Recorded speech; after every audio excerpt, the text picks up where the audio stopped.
जहां एक तरफ डॉक्टर एस जयशंकर चाइना के राजदूत से मिले हैं, जानेंगे क्या है मामला, तो वहीं दूसरी तरफ रूस ने चाइना को एक नदी ऑफर की है और इस नदी को चाइना जी का जंजाल मान रहा है। हालांकि चाइना के लिए एक तरफ कुआं है तो दूसरी तरफ खाई है। दुगिन जो कि पुतिन के गुरु हैं, उन्होंने जो बात कही है वो बहुत ज्यादा महत्वपूर्ण है और ये दुनिया में बड़ा संकट ला सकता है। जियोपॉलिटिक्स में बहुत कुछ चल रहा है, हमेशा की तरह जानने को मिलेगा बहुत कुछ। आइए जानते हैं इन खबरों को विस्तार से। स्क्रीन पे फोर्ब्स की एक खबर देख रहे हैं आप, जिस खबर ने हलचल मचाई हुई है। दरअसल पैनिक हो गया है इंटरनेशनल तौर पर। अंतरराष्ट्रीय जियोपॉलिटिक्स में आज तक जो नहीं हुआ था वो चीजें हो रही हैं। अब जरा सोचिए कि जापान के एकदम पास से अगर चाइना की जहाजें चलने लगे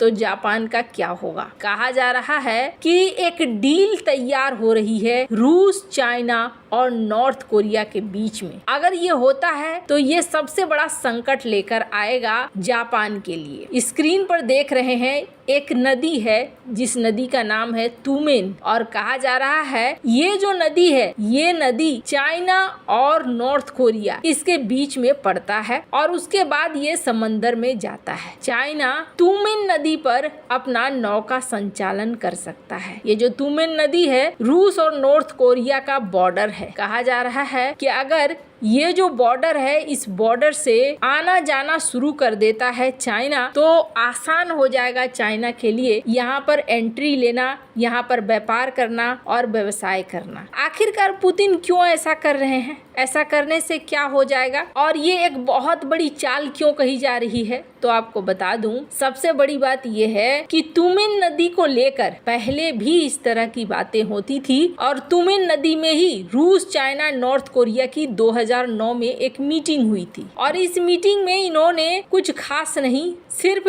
बैठक की थी। उस बैठक में उस समय इस नदी के पास तापमान था 18 डिग्री से नीचे, तब ये बैठक हुई थी और इस बैठक के बाद ये यहाँ से चले गए थे। इस वक्त चाइना के लोगों को थोड़ा एक्सपीरियंस भी मिला था कि कैसे पैरों से ही इस रिवर को पार किया जा सकता है। हालांकि ये जो पूरा इलाका है इस पूरे इलाके में रूस ने कोई खास काम नहीं किया है, कोई ज्यादा बढ़ोतरी नहीं की है। नॉर्थ कोरिया ने जहाँ से चाइना का व्यापार चलता था वहाँ थोड़ी बहुत बढ़ोतरी कर ली है और चाइना के सामानों को लाने के लिए इन्होंने एक ब्रिज बना लिया है। अब चाइना को ये कह रहे हैं कि तुमेन रिवर से आप व्यापार व्यवसाय करना शुरू कर दो। अगर ऐसा होता है तो क्या होगा, ऐसा अगर होता है तो यही होगा कि इस इलाके में आराम से इनकी जहाजें घुसनी शुरू होंगी और जब एक बार जहाजें घुसनी शुरू हो जाएंगी तो फिर सबसे ज्यादा सख्ते में कौन आएगा, सबसे ज्यादा सख्ते में आ जाएगा जापान। तुमेन रिवर को देखकर वैसे ही जापान टेंशन में रहता है और अब स्थिति ऐसी आ गई है कि इस नदी की वजह से जापान के लिए मुश्किलें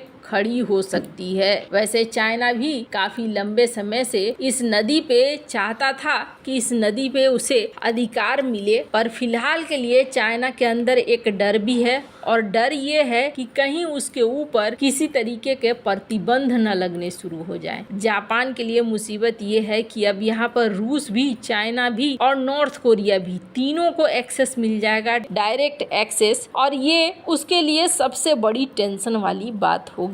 अगर आपको ये लगता है कि क्या नॉर्थ कोरिया, चाइना और रूस का एक गठबंधन बन सकता है, तो हाँ जी, ये गठबंधन बन सकता है। ये गठबंधन कितना खतरनाक होगा अगर ये जानना है तो आप एक पॉडकास्ट को सुन सकते हैं। कौन है ये जो पॉडकास्ट कर रहे हैं, ये कोई आम शख्स नहीं है, दुगिन नाम है इनका और ये हैं गुरु, राजनीतिक गुरु पुतिन के। इन्होंने अभी हाल ही में एक स्टेटमेंट दिया है जो स्टेटमेंट बहुत खतरनाक है और इस खतरनाक स्टेटमेंट को ऐसे समझिए कि इन्होंने कह दिया है कि ऐसा कर सकते हैं हम, चाइना, उत्तर कोरिया और रूस, ऐसे ऐसे देश जो कि अमेरिका के दुश्मन हैं, उनको हम दे सकते हैं परमाणु हथियार। और अगर हमने परमाणु हथियार दे दिया ना तो फिर ये फंस जाएंगे बुरी तरीके से। जिस तरीके से परेशान करने की कोशिश करता है